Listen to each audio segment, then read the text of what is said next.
Assalamualaikum warahmatullahi wabarakatuh.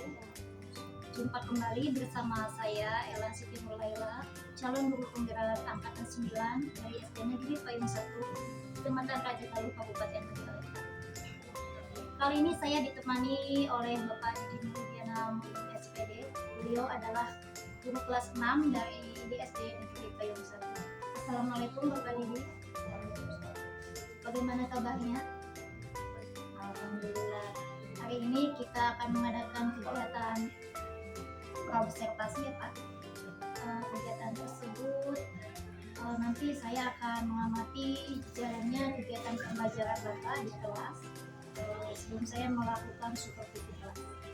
Adapun tujuan dilakukan supervisi yaitu untuk mengetahui juga mengevaluasi kegiatan pembelajaran yang Bapak lakukan. Kemudian kenapa kita mengadakan kegiatan observasi sebagai persiapan awal sehingga Bapak nanti ketika kegiatan pembelajaran yang Bapak lakukan di kelas itu dapat berjalan dengan lancar, percaya diri dan dapat memberikan pembelajaran yang terbaik. Ada beberapa pertanyaan yang akan saya sampaikan kepada Bapak. Yang pertama berkaitan dengan tujuan. Apa tujuan pembelajaran yang ingin Bapak sampaikan? Untuk pembelajaran kali ini akan saya sampaikan. Yang pertama itu saya ingin agar pada setelah pembelajaran tersebut siswa mampu untuk menganalisis ciri-ciri poster, dan yang kedua yaitu siswa mampu membuat poster dengan tema tanah. Jadi ada 2 poin tujuan yang akan saya sampaikan kepada siswa. Baik, jadi tujuan yang akan Bapak inginkan adalah siswa dapat membuat poster dan menganalisis ciri-ciri poster ya Pak. Selanjutnya bagaimana dengan area pengembangan yang ingin Bapak capai dan ingin Bapak lakukan observasi? Untuk pembelajaran nanti saya tuh ingin membuat atau menciptakan pembelajaran yang nyaman kepada murid saya. Kemudian nanti ingin juga itu efektif dalam pengelolaan waktu pembelajarannya. Jadi dari awal sampai itu sesuai dengan waktu yang sudah ditentukan, dengan tentunya ya asesmen itu sesuai dengan materinya, dan tentunya ini adalah adanya feedback yang membuat siswa lebih aktif dalam apa yang dilakukan. Kemudian saya ingin mendengar bagaimana rancangan kegiatan pembelajaran ataupun mungkin dari strategi, metode atau model pembelajaran yang akan nanti Bapak terapkan di kelas. Untuk strateginya yang saya strategi kooperatif, nanti si anak itu belajar secara berkelompok sekitar 3 sampai 5 orang kelompoknya. Tujuannya saya itu agar mereka diskusi dan tentunya mereka menjawab peranan masing-masing,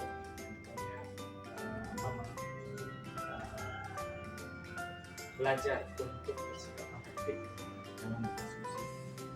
Bersama Bapak. Selanjutnya ini mengenai media Pak. Kira-kira media yang akan digunakan apa saja? Untuk media, karena materi yang dilakukan poster nanti saya akan membuat poster di bagian kalian. Jadi poster itu saya bawa itu mengenai cinta tanah air seperti apa semua kemudian siswa dapat menganalisis dari ciri pasangan guru atau mungkin mereka mencari referensi untuk membuat poster. Kemudian kapan nih kira-kira waktunya Pak? Untuk saya merasa siap pada hari Senin jam pertama sampai jam 3. Hari Senin ya Pak. Ya, baik, nanti berarti hari Senin jam 1 Pak. Saya akan masuk ke kelas Bapak, saya akan mengamati dan mencatat hal-hal yang terjadi ketika pembelajaran, dan nanti kita akan mengadakan kegiatan setelah observasi kelas. Nanti ada percakapan pasca observasi dan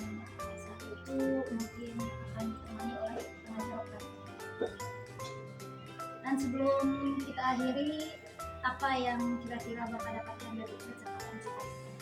Tentunya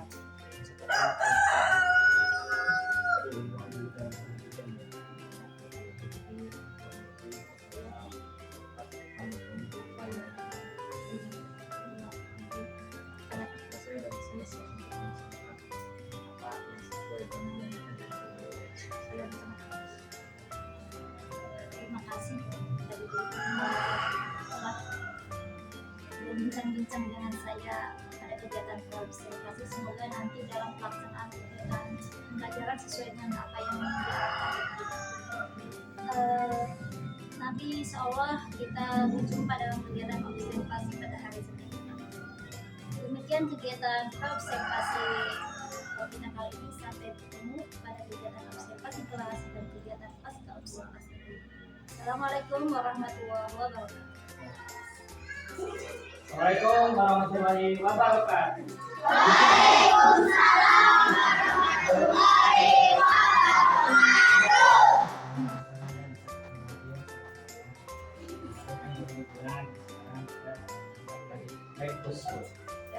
Oke, Bapak nanya nih, ya, gimana kabarnya?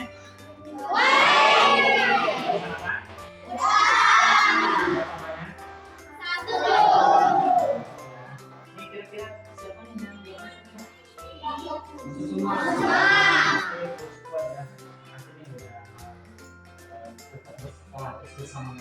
semangat tidak?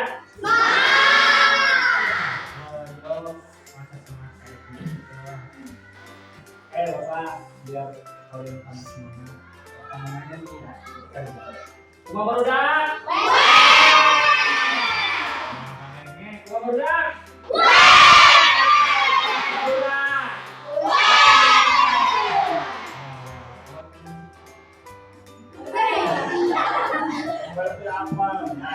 Jadi kalian baik-baik saja. Semoga dari pagi sampai siang kita tetap baik.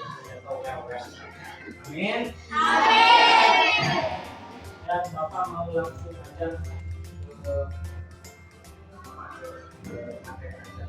Kemarin kita belajar tentang reklame yang masih itu hafal tidak atau ingat tidak? Kira-kira jenis reklame itu apa?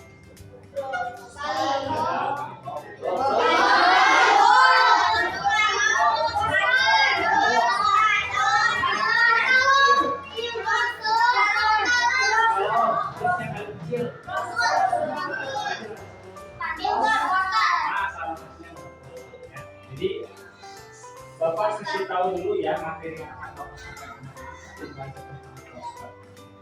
Jadi yang intinya adalah ini kali ini di akhir pembelajaran kalian bisa memahami tentang menganalisis ciri-ciri poster, dan yang kedua adalah kalian bisa membuat poster bersama-sama dengan Oke? Bisa dipahami? Nah, sebelum Bapak memberikan materi yang lebih luas lagi dan memberikan latihan, Bapak kasih tahu dulu. Nah, ini Bapak punya ada di sini. Ini dalam contoh dari kalau ciri-ciri poster dengan logo itu kan. Jadi Bapak ingin tahu nih, kalian secermat apa sih kalian bisa mengamati gambar poster di sini. Nah, di sini kan posternya kecil, kelihatan tidak? Nah, di sini di gambar di apa kertas ini ada apa ya? Gambar kayak tulisan, betul. Gambarnya ada berapa? Ada tanda juga, tanda apa?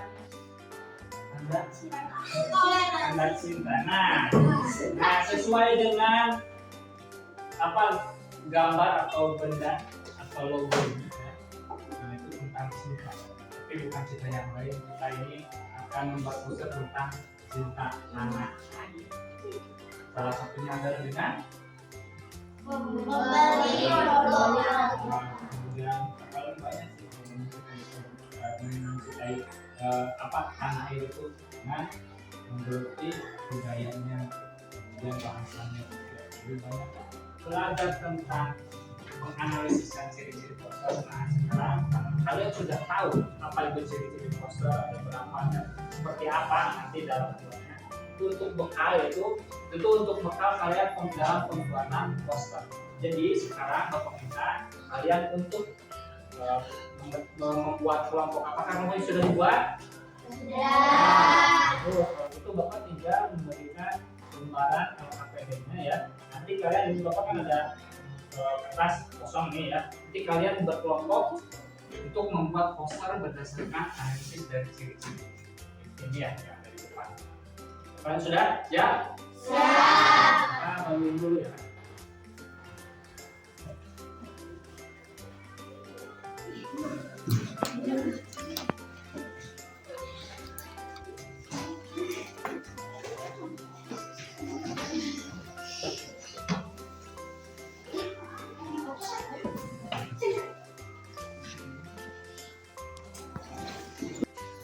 Nah, berhubung pengerjaan pembuatan posternya sudah selesai, jadi Bapak minta satu kelompok itu untuk bisa mempresentasikan di depan kelas. Nanti ditunjukkan ya hasil dari pembuatan posternya itu di depan kelas kepada Yuk beli produk dari Indonesia. Sekian dari kami. Assalamualaikum warahmatullahi wabarakatuh. Alhamdulillah ya, presentasi kita tadi berjalan dengan lancar dan kalian sudah bisa membawakan apa yang sudah kalian buat. Jadi kalian sudah belajar menjawab. Nah, kalian membuat sesuatu dan kalian presentasikan, tampilkan, tunjukkan kepada teman-teman kalian bahwa pembuatan poster yang kalian buat itu memiliki makna.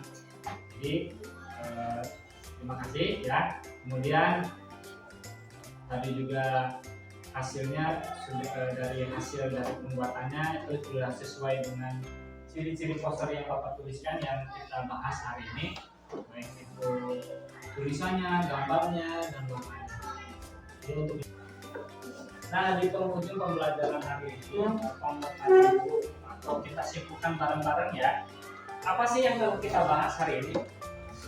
Nah, tentang apa sih posternya? Apakah cuma poster aja? Tidak, itu tentang. Jadi ada tugas ya nanti di rumah sebagian dari terkaitan pembelajaran hari ini. Untuk tugasnya gampang, kalian hanya membuat poster dan berdasarkan ciri-ciri.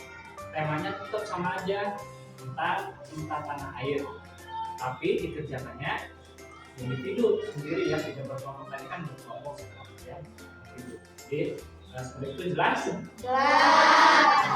Jadi semoga ya kalian ini kalian bisa mencermati ilmu yang sama-sama. Amin. Amin. Sebelum kita mengakhiri pembelajaran hari ini, coba ketuanya berdoa dulu ya. Mari. Assalamualaikum warahmatullahi wabarakatuh. Jumpa kembali bersama saya Ella Siti Nurlaila, calon guru penggerak angkatan 9 dari SD Negeri Payung 1, Kecamatan Raja Galuh, Kabupaten Majalengka. Saat ini saya ditemani oleh Bapak Didi Nurdianudin selaku guru kelas 6 yang telah diobservasi. Kemudian bagaimana kabarnya Pak Didi hari ini? Alhamdulillah masih baik Bu. Tadi apa yang Bapak rasakan? Rasa observasi lumayan cukup lega. Baik, di percakapan praobservasi ini saya akan memberikan pertanyaan terkait dengan kegiatan observasi yang telah Bapak lakukan tadi. Tujuannya untuk mengevaluasi sejauh mana proses pembelajaran yang telah dilakukan. Untuk pertanyaan yang pertama, bagaimana perasaan Bapak selama kegiatan observasi tadi, Pak? Alhamdulillah ya Bu ya, saya merasa lega kemudian menyenangkan. Soalnya kenapa? Karena pada saat itu saya bisa melaksanakan pembelajaran sesuai dengan RPP dan skenario yang ada di RPP. Jadi proses pembelajarannya sangat menyenangkan dan kemudian dilihat dari antusiasme si anak terhadap pembelajaran yang tadi saya sampaikan. Nah, itu poinnya. Kemudian di percakapan yang pertama di praobservasi itu kan ada mengungkapkan ragam pengembangan yang akan dilakukan. Nah, apa bisa diceritakan lagi pengembangan atau area pengembangan yang Bapak lakukan di kelas? Kemudian apa langkah-langkah dan tahapan pembelajaran yang sudah Bapak lakukan? Karena sebelumnya kan saya bilang bahwa area pengembangannya itu berupa menciptakan kelas yang nyaman, kemudian yang efektif, asesmennya sesuai dan tidak menekan tadi. Jadi area yang saya dapatkan atau yang saya kembangkan tadi sudah saya dapatkan, itu berupa kenyamanan seperti kelas, di ruang kelas dengan ramainya anak, maksudnya aktif dalam pembelajaran tersebut, kemudian asesmennya dilaksanakan dengan penuh antusias, kemudian hasilnya juga alhamdulillah baik. Jadi area pengembangan yang direncanakan sudah dilaksanakan oleh Bapak di kelas, sudah dicapai di kelas, alhamdulillah. Kemudian menurut Bapak apa kekurangan atau kemungkinan kendala-kendala yang terjadi di dalam kelas yang sudah tadi Bapak lakukan observasi? Untuk kendala ya, itu saya ada 2 kendala yang saya perhatikan. Ada yang pertama itu mengenai medianya karena media ajarnya bersifat biasa aja. Kenapa saya juga alasan yang pertama itu tidak adanya atau tidak punya, kami itu tidak memiliki media ajar berupa alatnya ya, berupa infokus dan lain-lainnya. Itu yang kedua yaitu pada saat proses asesmen, pada saat pembuatan atau pelaksanaan LKPD itu saya melihat pada saat saya membimbing ada saja gitu kelompok-kelompok yang kurang kompak itu. Ya, tapi kendalanya dari media ajar ya Pak, memang kita belum sudah mumpuni, namun sedikit bermasalah ya Pak, Tidak dapat dipakai. tidak dapat dipakai ya. Kemudian dari segi asesmen juga ini ada beberapa anak yang saling suka mengandalkan temannya ya Pak, ya, jadi kurang maksimal. Terus, menurut Bapak mengapa hal itu bisa terjadi Pak? Ya kalau menurut saya sih yang pertama itu kurang kompaknya ya. Ya, Jadi kalau di masa SMA terlalu mengandalkan kelompok atau orang yang ada di kelompok tersebut tidak akan pintar, padahal mereka belum aja mencoba gitu. Jadi mereka tuh merasa minder mungkin ya saat disandingkan dengan orang yang dianggap pintar oleh dia. Ya, dia tidak, bukan berarti dia tidak mau bekerja sama, cuman dia kurang aktif karena minder itu di sisi argumen, kemudian kerja kelompok, gotong royongnya, tanggung jawabnya ya ada aja gitu kelompok yang kurang bisa tercapai gitu dari nilai-nilai kerjasamanya. Saya sayangkan sih kalau misalkan seperti itu ya. Nah, yang harusnya kan bekerja sama, berkelompok kan harus bekerja sama, walaupun hasilnya bagus, kemudian nilainya kan nanti rata, cuma kan nilai dari kerjasamanya, gotong royong dan tanggung jawabnya ya pastinya berbeda-beda. dari kendala-kendala tersebut apa rencana ke depan yang akan coba Bapak lakukan Pak? Untuk rencana saya sih yang pertama itu memperbaikinya media ajar, jadi dengan menambahkan atau memakai media ajar yang sekiranya lebih menarik daripada yang tadi gitu ya. Jadi sehingga antusiasme si anak itu lebih muncul dan membuat mereka penasaran dengan pelajaran yang akan disampaikan. Terus yang kedua tentunya saya akan lebih cermat dalam membimbing siswa kelompok atau kelompok-kelompoknya dalam tahapan proses pemberian LKPD atau asesmen. Jadi saya bisa melihat betul-betul mana sih yang kerjasamanya ini full 100% atau yang tidak full, sehingga yang dicapai oleh anak itu bukan hanya nilai berupa nilai pengetahuan saja, tapi juga tentang penampilan dan sikap. rencana kedepannya ada Bapak akan mengembangkan kegiatan pelajaran ya Pak agar lebih menarik, kemudian akan mencoba lebih mengaktifkan siswa dalam pembelajaran sehingga dapat kegiatan kelompok dapat berjalan sesuai dengan yang diharapkan ya Pak. Mudah-mudahan apa yang nanti Bapak rencanakan itu dapat terrealisasi dan berjalan dengan baik lebih baik dibandingkan dari yang kemarin ya Pak. Saya tunggu cerita dari Bapak ke depannya apakah dapat direalisasikan atau tidak ya Pak. Terus kira-kira apakah ada perubahan rencana dari yang tadi Bapak sampaikan? Untuk saat ini sih saya kira saya akan berpatokan pada rencana dari saya ucapkan atau saya menyatakan. Terima kasih. Alhamdulillah kegiatan supervisi akademik mulai dari kegiatan praobservasi, kemudian observasi dan pasca observasi telah selesai dilaksanakan. Saya ucapkan terima kasih yang sebesar-besarnya kepada Bapak Didi yang telah membantu dalam kegiatan ini. Semoga kedepannya kita dapat menjadi guru yang terbaik bagi murid kita. Demikian diakhiri dengan Assalamualaikum warahmatullahi wabarakatuh.